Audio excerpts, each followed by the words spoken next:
Hello everybody and welcome back to another video. This is H8MC2M or Max if you like to call me.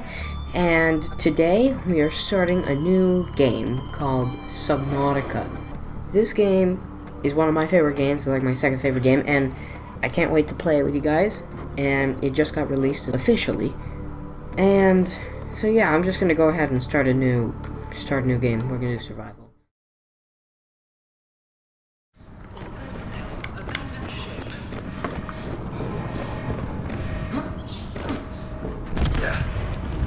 Launch in 3, 2, 1.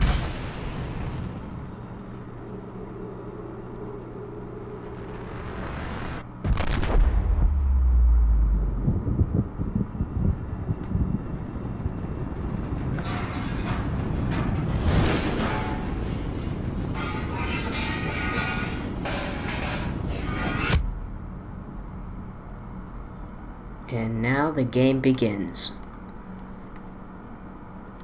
Wait, what's this? There's fire now. There's fire in the life pod.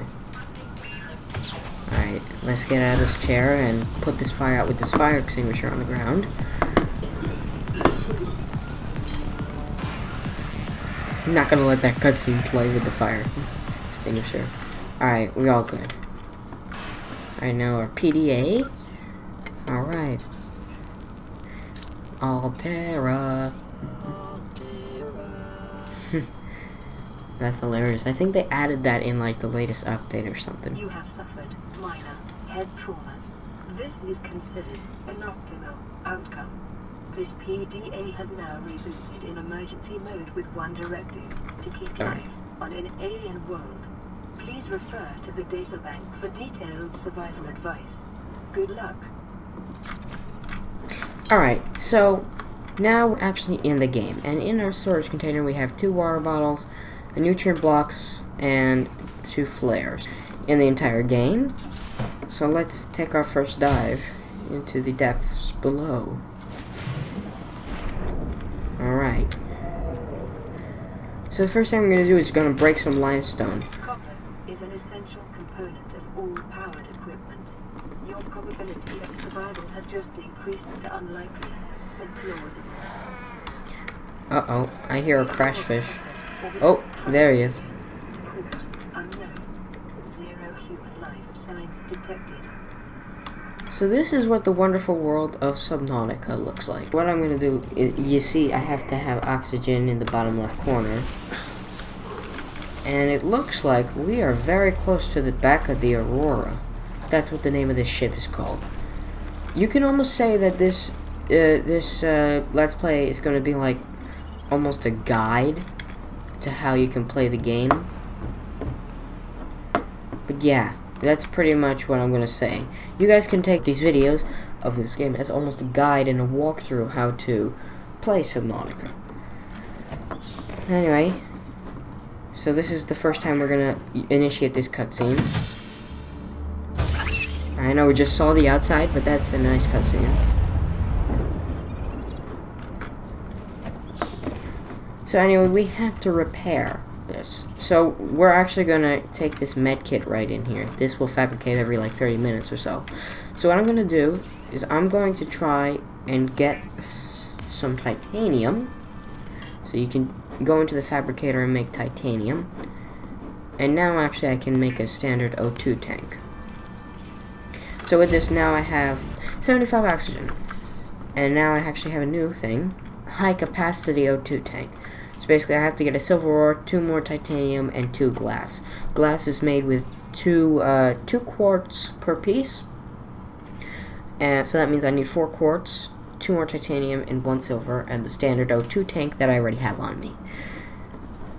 Now it says I can make a copper wire. I'm not actually going to make that. I'm going to make a battery first, because we're going to need the battery for a later purpose. And that only requires 2 acid mushrooms and a piece of copper.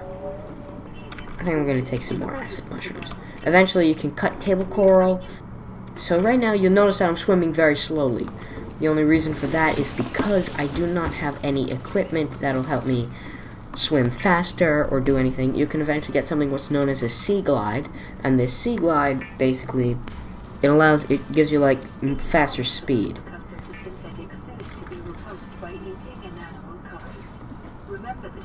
survived this way for millennia. You can too. PDA there giving us some valuable tips. Oh, let's make that battery actually, so I can make a scanner.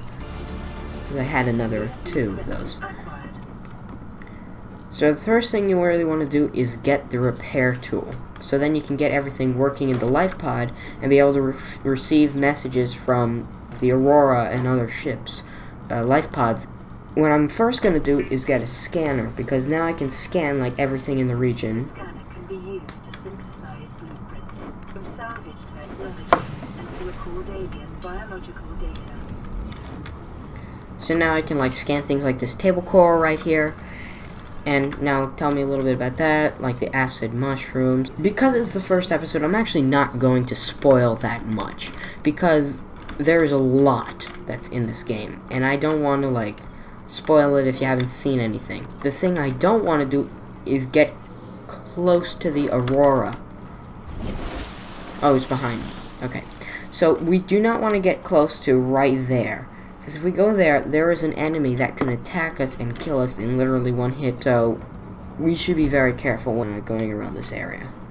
Anyway, so my next plan of action is to grab a bunch of these creepvine seed clusters and creepvine, because creepvine is very helpful, and creepvine seed clusters in the future for when it comes to something like making silicone rubber and fiber mesh for like medkit fabricators. So basically, what I'm going to do now is I'm going to start to create a few more items for like my basic survival. Now actually, what I forgot that I actually need, let me just get a little oxygen. This is a little hack. You go up to the hatch, you don't even have to go in, you can just regain your oxygen. Well, I'm going to actually have to go into one of these caves and get attacked by one of those exploding fish I told you about earlier. So here's a cave that I can go into. Well, first I'm actually going to go and get this limestone chunk and scan it. And actually, there's more table coral here. Okay. And I'm going to take that quartz also. Look at this. That's cool. Detecting sulfur deposits in the local cave systems. 30 seconds. Sulfur is an essential component of the nuclear fuel.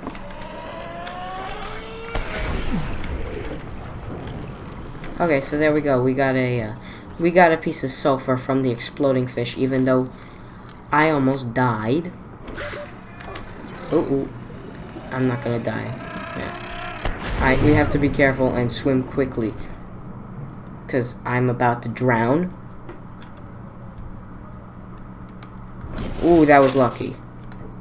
Oh yeah, and try not to swim too close to the Aurora. It's telling me to eat something right now, even though... Oh yeah, well I do have stuff to eat and drink and to heal myself with.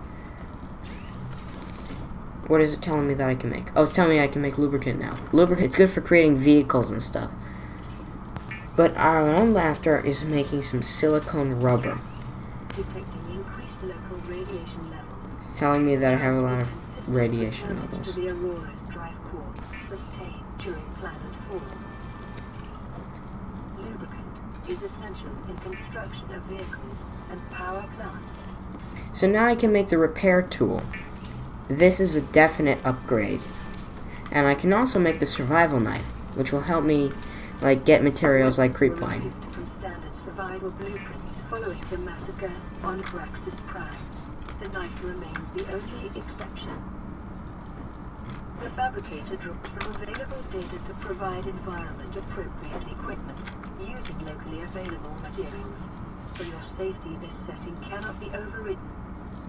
So now I'm just going to repair the secondary systems and all the systems of this life pod because it broke during the planetfall. Life pod secondary systems online. And here goes all the smoke. Local environmental diagnostic and outputting results to data bank. This is Aurora. Distress signal received. Rescue operation will be dispatched to your location in 99999 Oh no. hours. Sounds like Portal 2. Continue to monitor for emergency transmissions from other life pods. Well, I say that. The 9999999 hours totally reminds me of the beginning of Portal 2. I love that. So now we can start exploring the areas, and I'm going to try and get a sea glide for this episode. Sea glide is like the first equipment that you get, and one way you should look for that equipment is to go into the kelp forest, which is the place with all that creep vine I was talking about earlier, the green like kelp area. And it has like a murky green water. Now, you also have to use auditory cues in this game. You have to remember like what enemies and things sound like, because when you finally do remember what other enemies sound like, you can start to get a gauge on what to avoid and what to stay near. Anyway, so let's make some more titanium, because we actually have another metal salvage.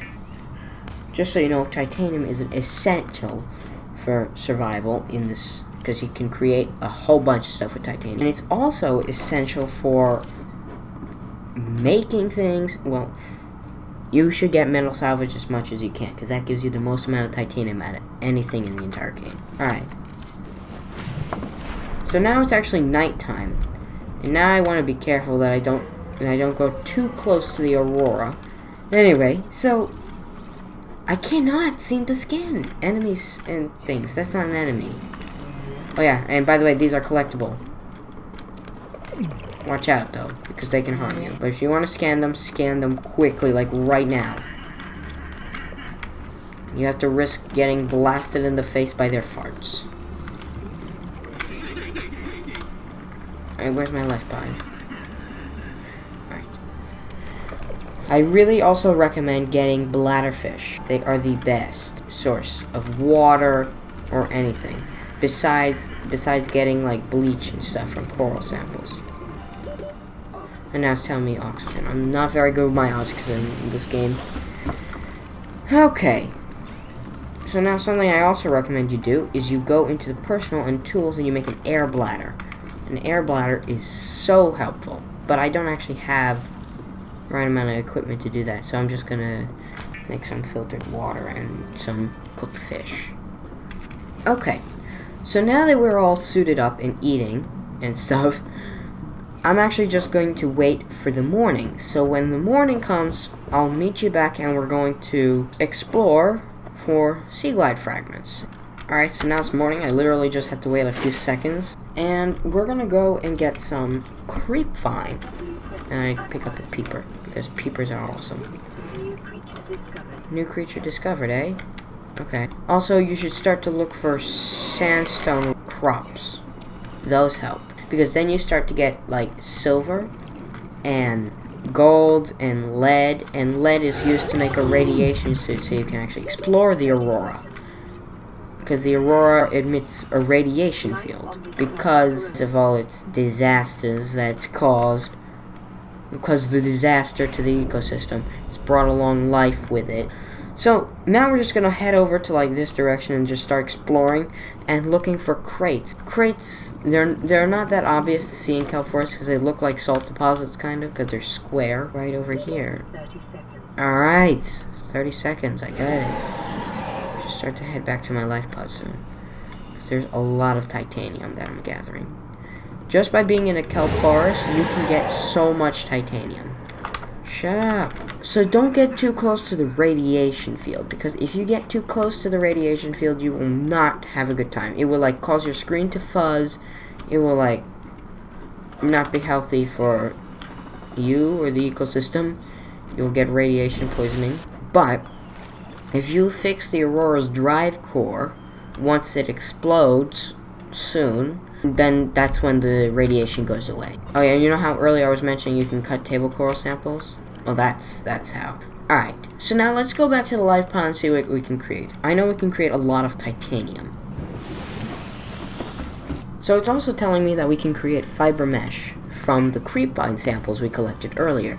Fiber mesh is an essential component inside medkits and also creating, like, outfits like the still suit, which, like, I'll explain later in the series. And also the radiation suit and the reinforced dive suit. So now we can make this thing called the Pathfinder tool. I have never used this in my playthroughs yet. And I think that's something that I'm going to use, like, now. But I have, like, a horrendous amount of stuff in my inventory. So let's clear out some stuff. We have 3, 4, well, We have 1, 2, 3, 4.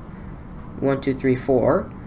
So that's enough for 2 more, and 1, 2, 3, 4. So yeah, we have enough space to get a few more creepvine samples in order to get the Pathfinder thing that I've never tried.